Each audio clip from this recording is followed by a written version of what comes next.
was trying to do hello and aloha, like aloha, friends, and welcome to Hawaii.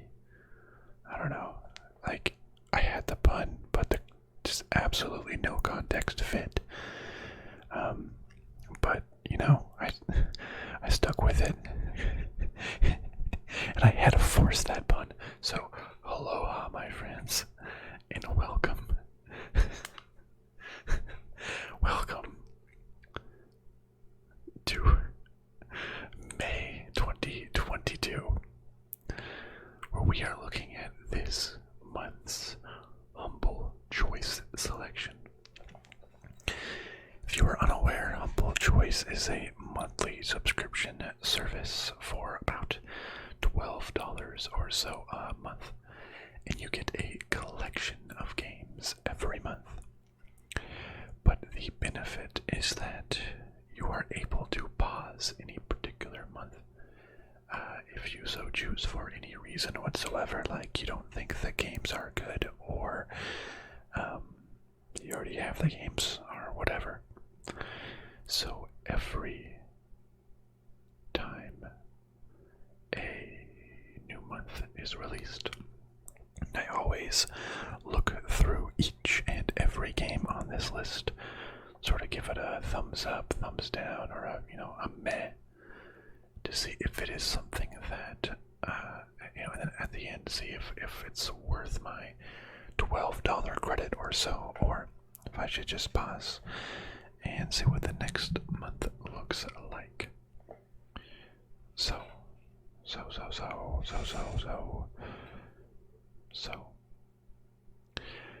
this month there are 8 games on offer. Those 8 games being Planet Zoo, SpongeBob SquarePants Battle for Bikini Bottom, Command and Conquer Remastered Collection, Spellcaster University, Surviving the Aftermath, If Found, Genesis Noir, and Embr. Typically they have, a headliner or two, a couple, mid-tier games, and a couple of games that most people have never heard of. So obviously Planet Zoo is the headliner here. A couple games I've heard of, a couple mid-tier games, and a couple I've never heard of. So with that, let's jump right into the first game of this bundle, which is Planet Zoo. Build a world for wildlife in Planet Zoo. From the developers of Planet Coaster and Zoo Tycoon comes the ultimate zoo sim. Construct detailed habitats, manage your zoo, and meet authentic living animals who think, feel, and explore the world you create around them. What will they think and feel? That is artificial intelligence gone too far? I don't know. So, I also have Planet Coaster, and I loved playing Zoo Tycoon and Roller Coaster Tycoon as a kid. Those were my absolute favorite games. Well, one of them as a kid. I really liked Planet Coaster, I really liked Roller Coaster Tycoon, I like Planet Coaster. This one has 90%. Oh wait, no. Starting over. I really liked Roller Coaster Tycoon and Zoo Tycoon. I played Planet Coaster, and honestly, I couldn't stick with it too much. Mainly because, and I think I was reading it.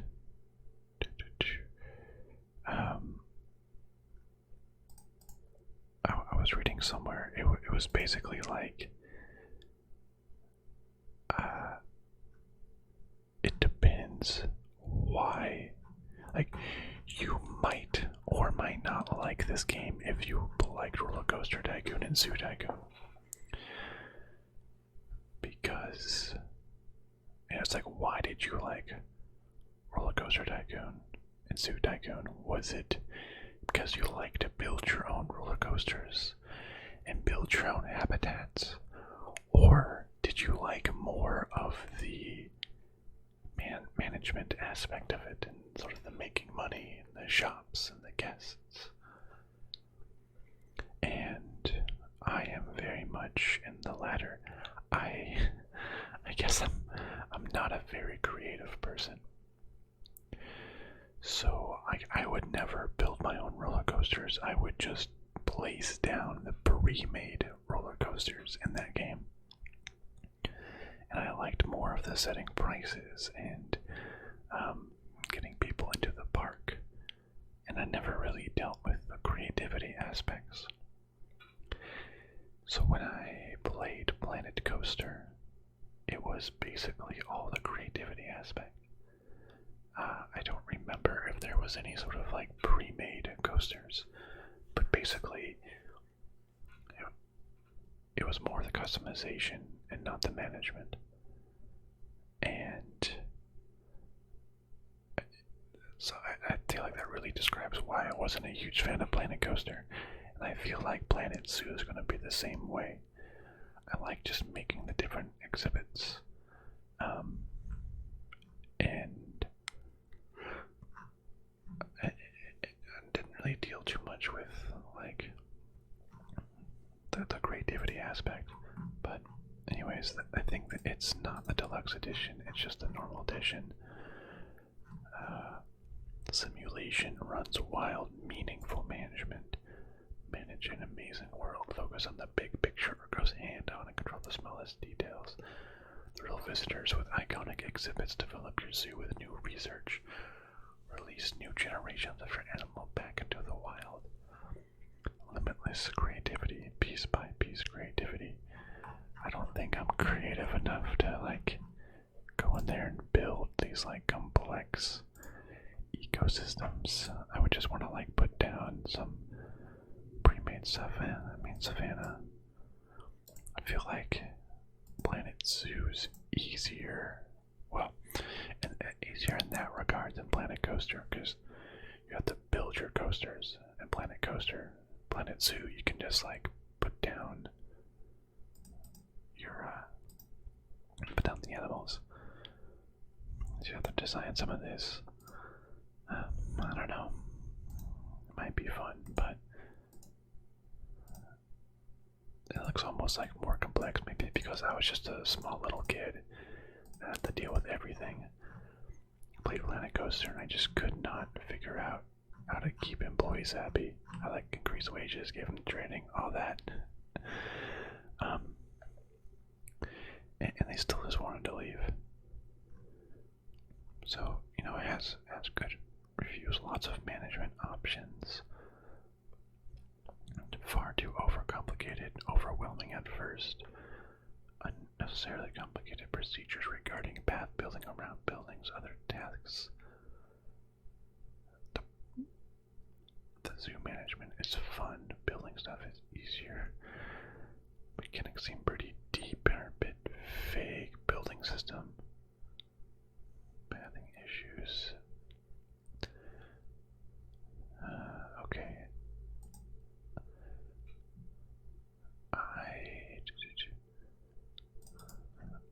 I was just trying to remember where I saw this, but I think people are pathing 40 hours on designing. Park builder. My favorite games of all time. Okay, so we could vote for an animal simulator perspective and the successor Planet Coaster from my Tycoon perspective. Coaster initially lacked the Tycoon elements and campaign features. Okay, so there's good things.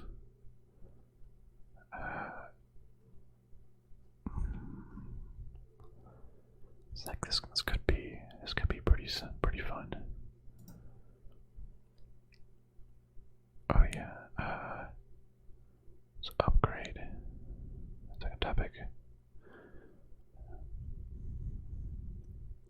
So that's some micromanagement. Well, I don't know. I'm really conflicted about Zoo Tycoon because I think I would like the animal. I think it's easier to like for me than Planet Coaster, which I was kind of sad that I didn't end up liking it. But kind of heat maps, I'm like that might be a lot though. And another, I have just so many games on Steam that it will have to actually be a game that I play. So I'm gonna give Planet Zoo a meh. Just give it a meh right now. I really want to give it a thumbs up. I don't know if I can justify it. Okay, maybe. Yeah.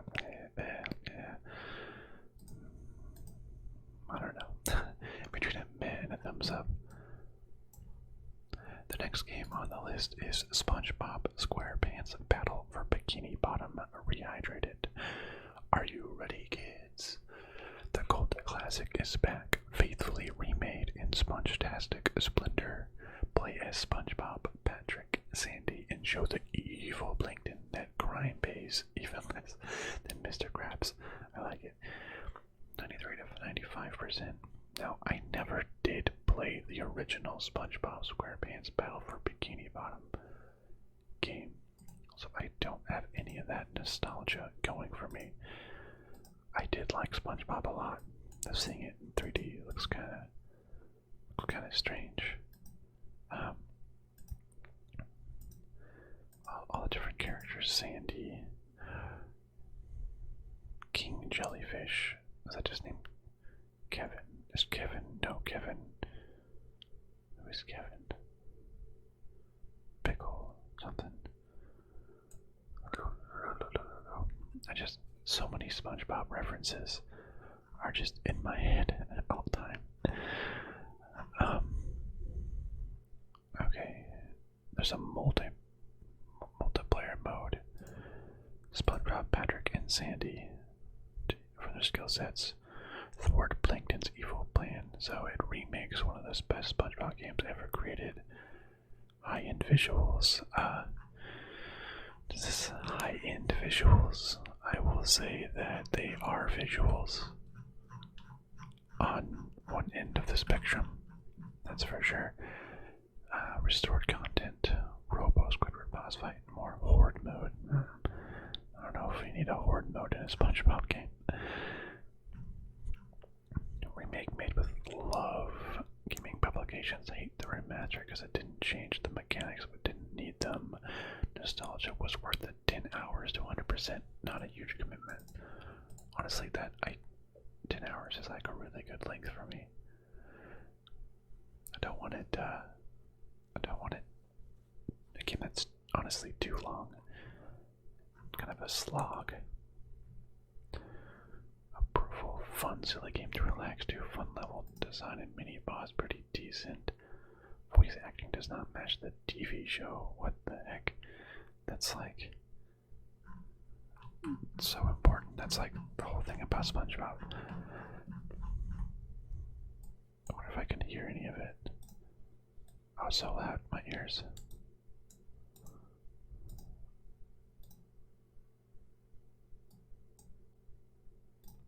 I can't tell. It's not really talking any much, but I never did play it. It seemed like it would be kind of fun. Looks kind of childish. I mean, it is likely made for kids. I'm a goof gooba rock.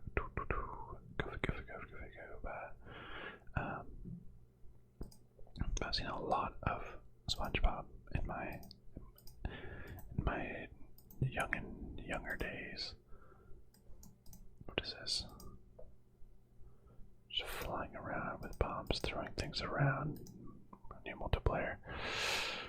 Multiplayer doesn't look very fun. Play as SpongeBob.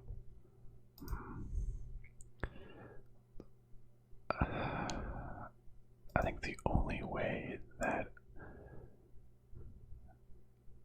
I would want to play this is for the SpongeBob name, the characters, not that there's any SpongeBob references and jokes, but the game itself looks pretty meh and childish and not something that I really want to play. So, love SpongeBob, love the references, but overall, is this gonna get the meh? The game just doesn't seem fun. The graphics look pretty bad, similar to like Spyro and Crash Bandicoot, which honestly I never played either of those. I know. The next game on the list is Command and Conquer Remastered Collection. Command and Conquer and Red Alert are both remastered in 4K by the former Westwood Studios team members. Includes all 3 expansions, rebuilt multiplayer, a modernized UI, map editor, bonus footage gallery, and over 7 hours of remastered music. Around 90% positive reviews. I feel like I want to say Command and Conquer Red Alert, like PC, but I think I was like much too young to really know what I was doing, and it was just overwhelming. Though I do remember it having the live action cutscenes, like this dude, I remember him for sure. I think he was the baddies. There's just like actual like Stalin or something, for example. I remember that being a crazy thing. Like the actual actors for these games used real people. FMV was a full motion video. I think this guy was a baddie. He just looks like a baddie in either case. Well, it has included with EA Play, and I have Xbox Game Pass, which includes EA Play, so if I really wanted to play it, I could play it on there. It's like the remastered line, and I guess the grass looks better, and I guess some of the rocks look better. It's not a huge difference. 4 hours of B-roll footage, some behind the scenes. It sounds like a ton of this stuff. It's like, hey, if you loved and you played the original game, you're gonna love and you're gonna play this. But I didn't play it. Didn't really play it. Good 2020 remaster of a 1996 game. Okay. Harvester Simulator Management. Can't beat the classics. If you loved the game back in the day, it's been updated. So everyone's saying classics, it's good. If you like the original game, then it's good. Yeah, I never played the original. Honestly, I don't really like sort of like RTS base building games. This is what like StarCraft. Well, maybe not quite. How's this play?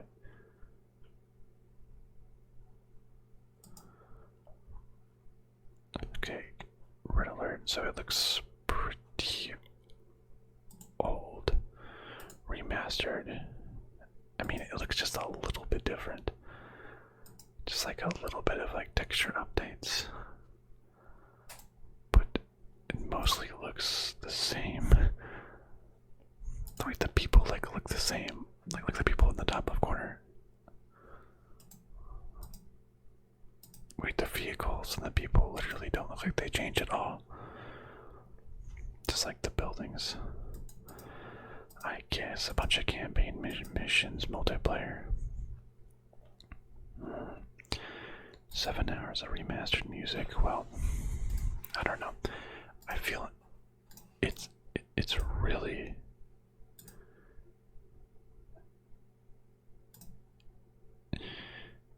it's really banking on the fact that if you like the previous Command and Conquers, you'll like this one too.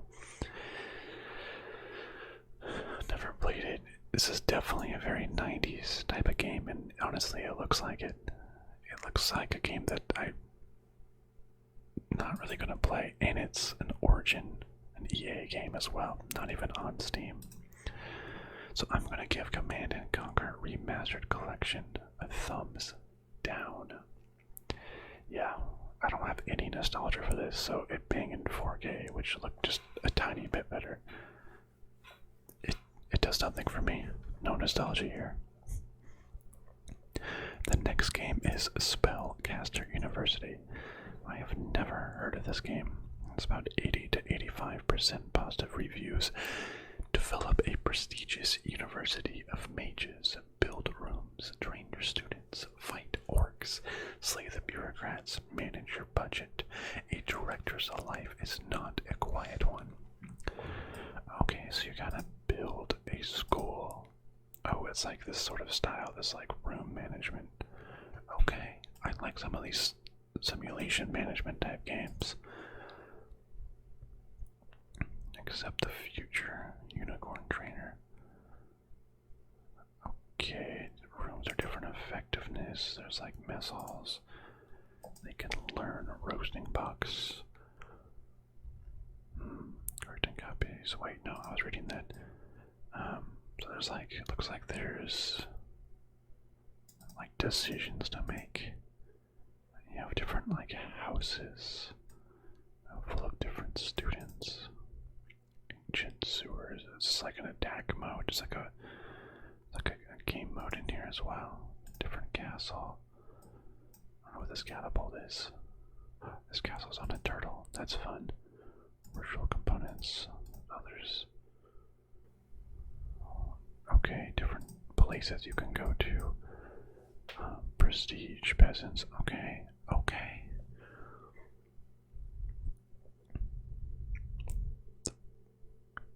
Card, wait. Supporter pack bundle. What is this? 99 cents. That doesn't seem right. Or does it say great replayability? You take on the role of director. Build your school, manage your budget, recruit teachers, only turn it into a black magic academy with the best professors of necromancy and demonology, harmony and nature to train Trojan shaman, adventurous mage, options to learn, explore magic, train your students. It's like, select your students' traits, personality, alignment, wealth. Each aspect is important. Dormitories, restrooms, customize your school. Fill your school with legendary creatures, dragons, fawn, pegasus, janitors. Choose the rules of your school, punishments, recruitment conditions, interact with factions, multiple choice events, how to interact with different factions, threaten the dark lore, fight against darkness. Okay. That sounds pretty cool to me.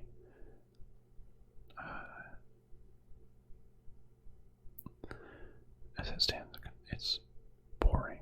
Once or twice per university, you have to kill a few orcs with the trivial, but the game only gives you one dungeon per university. If dungeons were more common, I would recommend it. The dungeon crawls are the highlight. Oh. That's due to 4 hours of content aside from map changes. After that, the gameplay is recycled, but fails remain interesting. It's a good premise, but a waste of time. There's no strategy, no tactics, pure RNG.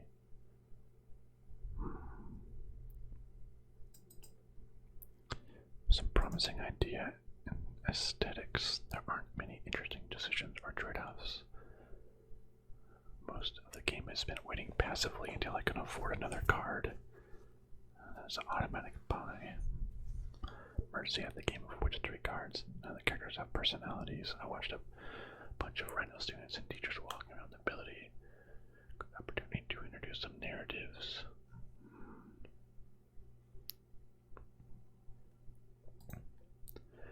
It seems like a fun little game.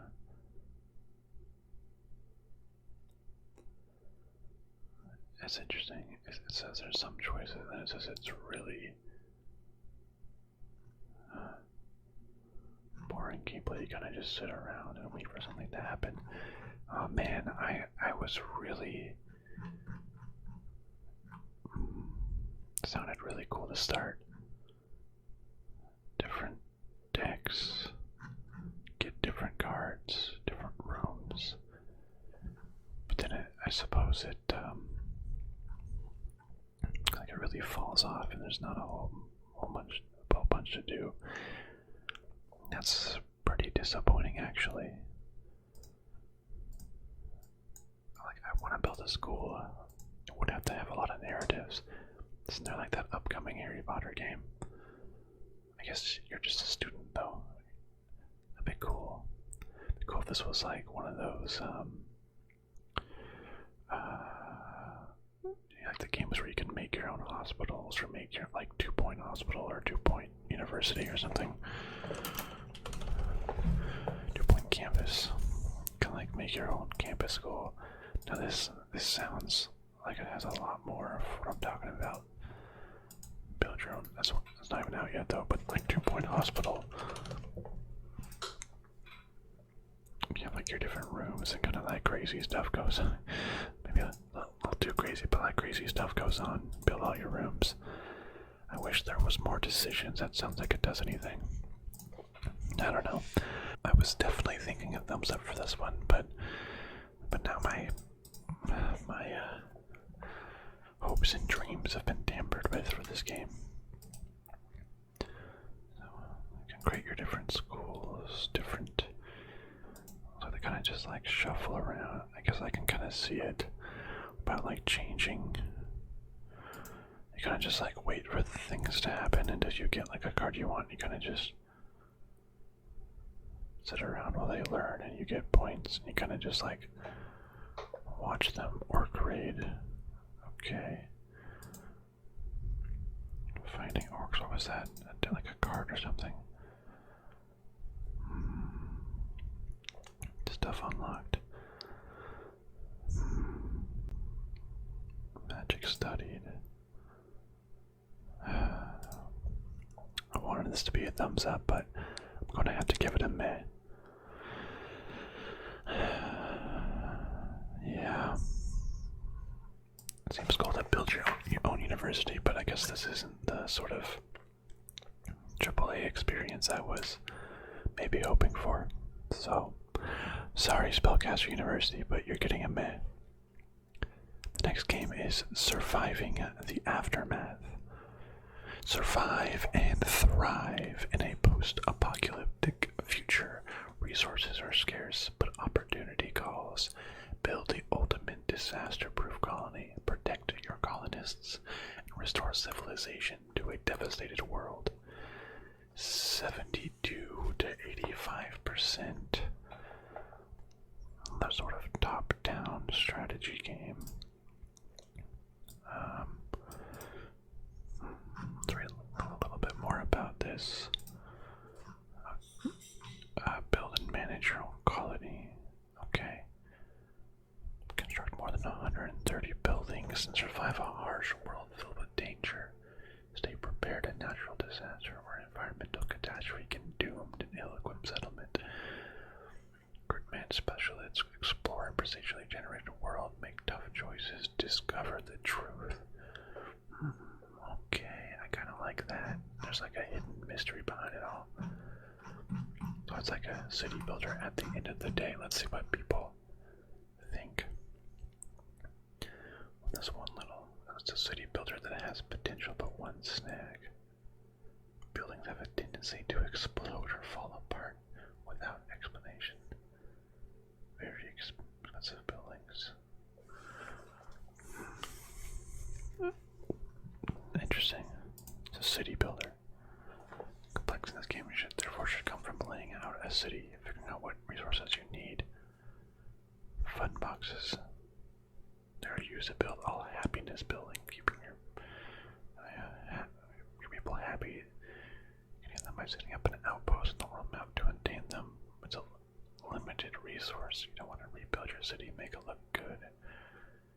I can't wait for the fun boxes. Components are the resource for all electrical components.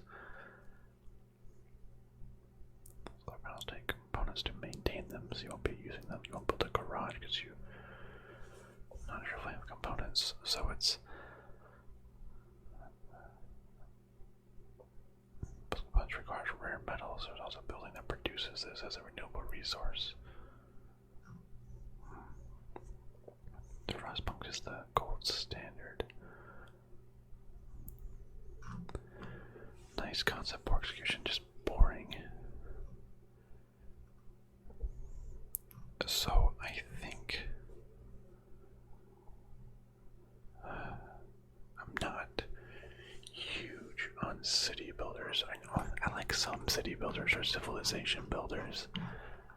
I'm not huge on like survival in games that just like make things hard.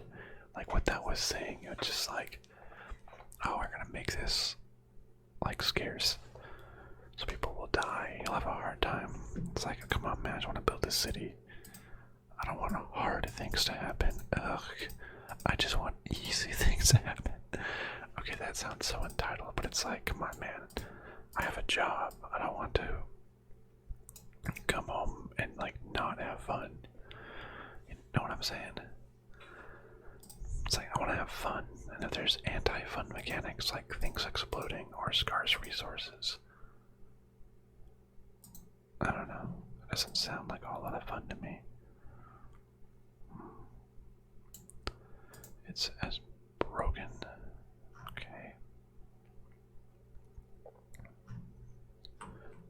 You couldn't a bug reach a dead end.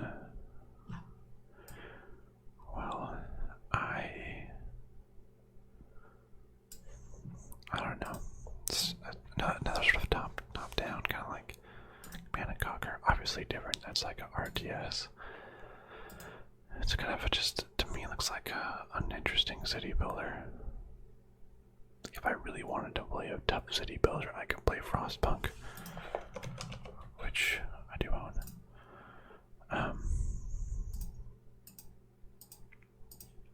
But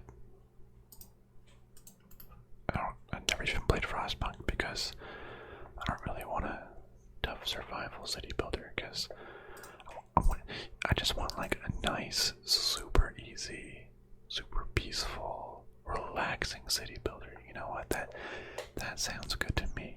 That's what I want. I don't know. I'm sure this is fine. A lot of people will like it. It's just, I'm gonna give this a thumbs down. I'm not gonna end up playing this game. Yeah, sorry, thumbs down. The next game is If Found, ellipses, ... If Found, ... is a game about going home, coming out, and erasing everything. Around a 90% review. I love Annapurna Interactive games. They just have amazing stories to them. Oh, it's Journey, Outer Wilds. I've heard good things about 12 Minutes, Artful Escape, Unfinished Swan. Like, I just love these. It's just really good story-based games. They did, what other game did I play by them?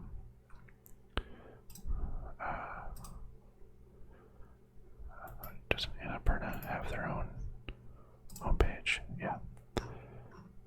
What are their top other games? Outer Wilds, so good. Oh yeah, What Remains of Edith Finch, that I played on this channel before. Really good. Journey. Oh yeah, I also played Donut County on this before. Played Florence, yeah. I really want to play Artful Escape. So many good games. It's always, yeah, story rich. Like indie, casual, story rich games that I absolutely love. You know, sometimes I just want a good story over a good gameplay. You know, and this looks like it's just such an inventive way to tell a story.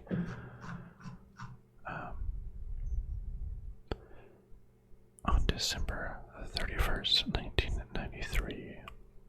Kaizo destroys her diary. It tells a story of her return home to the west of Ireland, a conflict with her family, the friends she makes, and the challenges she goes through. Everything leads to this night when a black hole will destroy the entire world. Where did it come from? Is there a way to stop it? Brand new gameplay mechanics, beautiful hand-drawn art, stunning soundtrack. Players will relive Kaizo's experiences and see the moments, both happy and painful, that make up the month of December 1993. Features include awkward crushes, the planet Jupiter, mini kisses, a punk concert, confusion, happiness, cute dog, and a break-in. It seems like a very personal story that a lot of people can relate to and can probably benefit from hearing. And it seems like one of those games that might make you have a good cry, if you know what I mean. This game was not a game, it's an interactive media format where you use your mouse to wipe away the page to read the next story.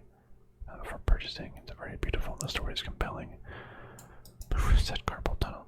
So it's a visual novel, basically. It triggers people so hard. Despite having never played it. Yeah. So, visual novel. Scratching away scenes, creating them as transitions, as simple as the art.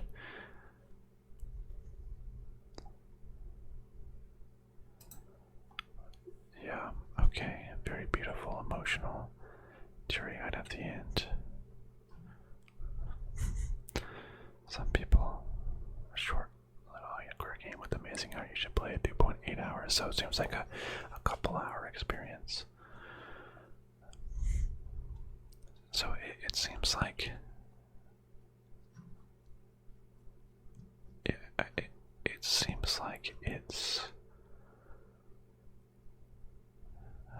2 hours. One of the best narratives, and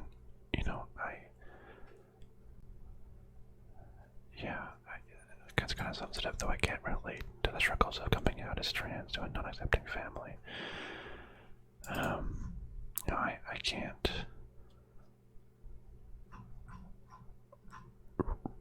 relate, but I bet that this is needed for a lot of people. And even if I can't relate, seeing the stories and struggles and experiences of others that do not relate to yourself, just seeing others outside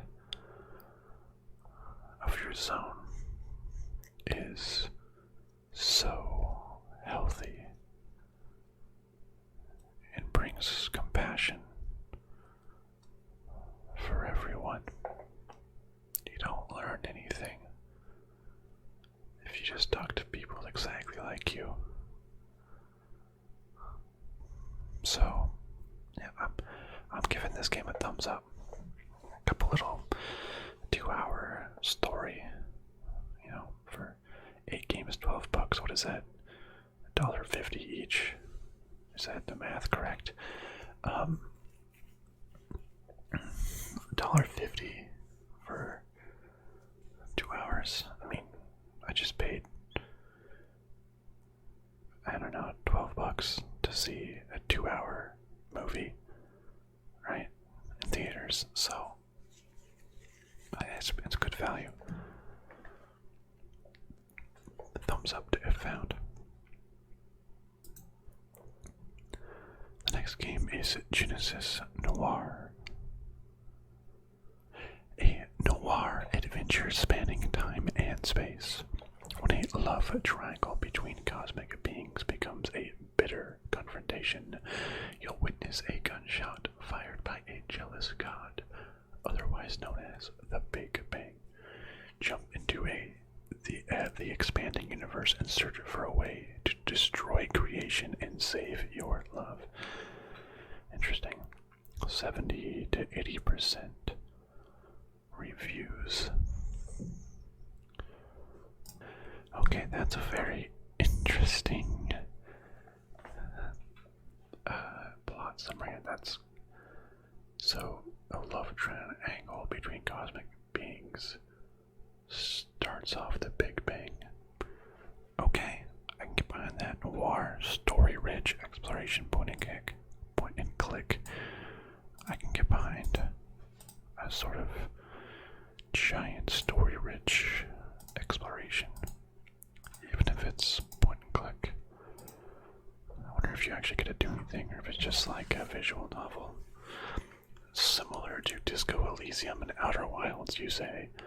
Those are two fairly good games to be compared against, if this is true.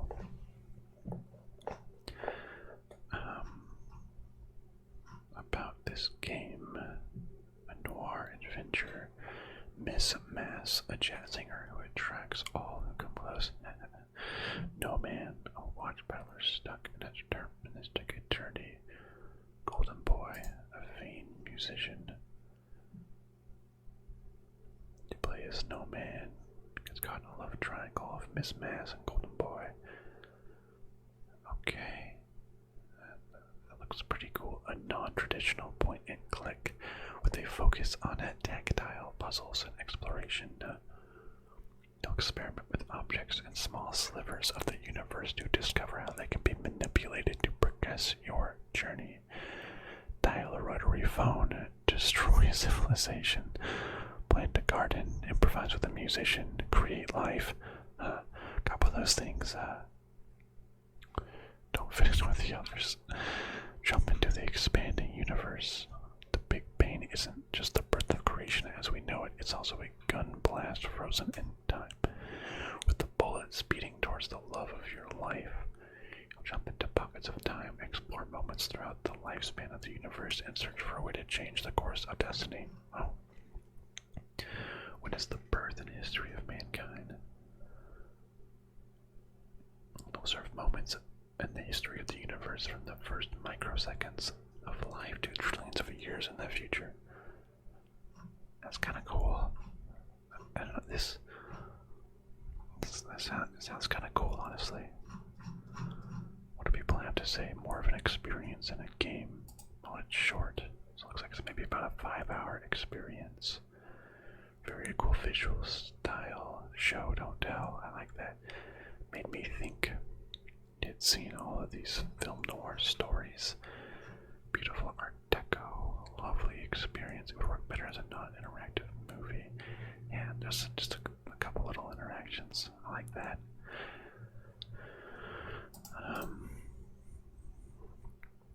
Just a few words.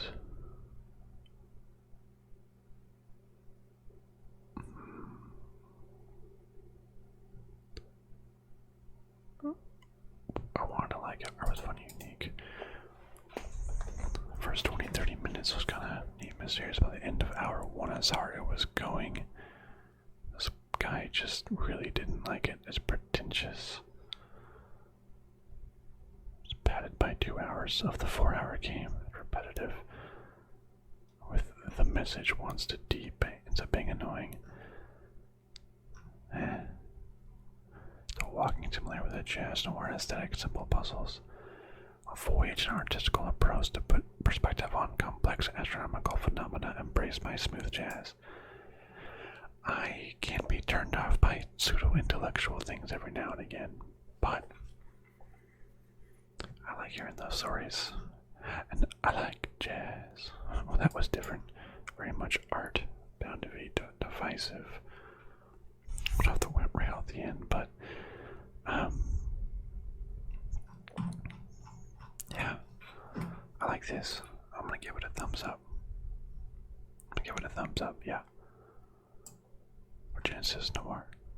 This is like a replay of like a live stream, a 9-hour stream. Wait, that's like the whole game. I don't want to see the whole game. That's spoilers. And the last game is Embr. Fight fires for fun and profit in this unpredictable and frantic multiplayer game. Team up with friends, take on daily challenges, and climb to the top of the corporate firefighting ladder. More than one way to become a hero. Around 85 or so percent. That threw me off. Like, that turns me off a little bit. Daily challenges.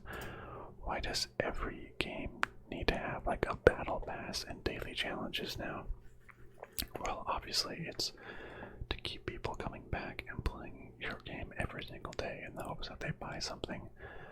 But I'm exhausted with daily challenges in every game so much.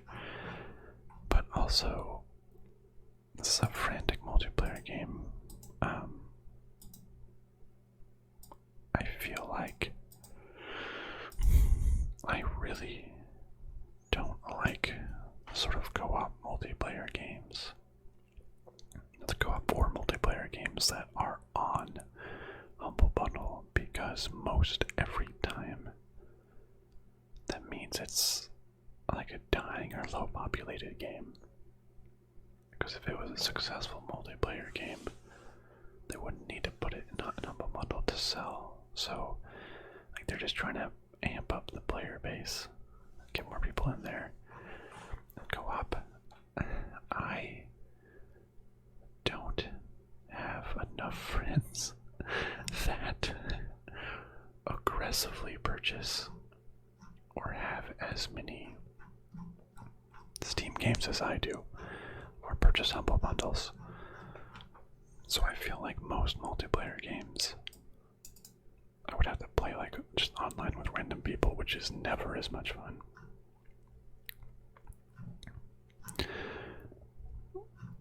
What does I have to say? Okay, so what does Embr? Team up with friends, become the most uber firefighters money can buy. Various hazards, valuable security system, fight off fire, save lives. Teamwork makes the dream work. Play by yourself or join a response crew. So I feel like playing by yourself is not a fun way to play. 25 unique levels across 3 districts. Save the day. There's like lasers and stuff. Okay, so it seems like it can for sure be fun and funny with people, but I feel like okay, you just picked up the money and it's like hit some dude over the head with it. That's pretty funny. Earn 5-star ratings to attract the attention of wealthy customers. Short on cash, try snatching a few valuables when the clients aren't looking. Different gadgets. Okay, I mean, it seems like it's kind of fun. I just don't have enough people to play it with. Yeah, multiplayer is dead after 6 months. It's completely designed around having at least 3 players at a time, max of 4, so it's not fun solo. Yeah, it's just I wouldn't have any friends to play this with, and playing it by yourself does not seem fun at all. So there's so many of these sort of co-op multiplayer games, kind of like in the vein of like Overcooked or something. Like imagine playing Overcooked by yourself. Like the whole point of the game is to have chaos with others. If you were just doing that by yourself, then you're not gonna have a good time. It's just normal cooking food. That's not fun. So I'm gonna have to give a thumbs down to Embr. Okay, that is all of the games, all 8 of the games. So let's see where they stand. I have Planet Zoo. I'm gonna change it to a thumbs up. I at least want to give it a try. Thumbs up to Planet Zoo. SpongeBob SquarePants Battle for Bikini Bottom Rehydrated. A man. Seems kind of childish. Command and Conquer Remastered. Thumbs down. Seems like I just wouldn't like it if I hadn't played the originals, which I haven't. Spellcaster University, what I thought looked like a thumbs up is now a meh. Just a lot of waiting around. Surviving the aftermath, the post-apocalyptic city builder, thumbs down for me. If found, a short little visual novel type story, thumbs up. Genesis Noir, thumbs up for me. And Embr, thumbs down. So that leaves us with 3 thumbs up, 3 thumbs down, and 2 mehs. So a net meh. And I would say the 2 thumbs up, if found in Genesis Noir, those are smaller games that, if I bought the bundle, I would probably play them, but they're not going to carry me purchasing the whole bundle, if that makes sense, because they're both like 2 to 4 hour experiences. Now, if it was like thumbs up on the main headliners, on the bigger games, then probably, but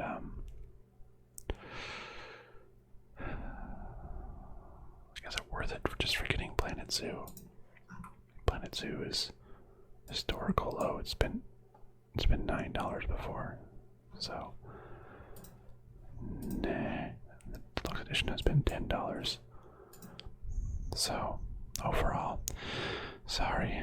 This is honestly a pretty weak month comparatively. I mean, last month I got Destroy All Humans. Another Nickelodeon game before that, Borderlands 3. Oops. Wait, go back. A few more. Mafia. Maneater. So, a couple of good ones for sure. But this one seems, Planet Zoo is kind of cool, but it's not worth the whole thing. So sorry, but I will not be picking up this month. Let me know if you've played any of these games and what you think, if I'm making the right choice, if you think it's worth it, or if there are games in here that you really think I should play. Thank you so much for watching, and I'll see you next time, my friends.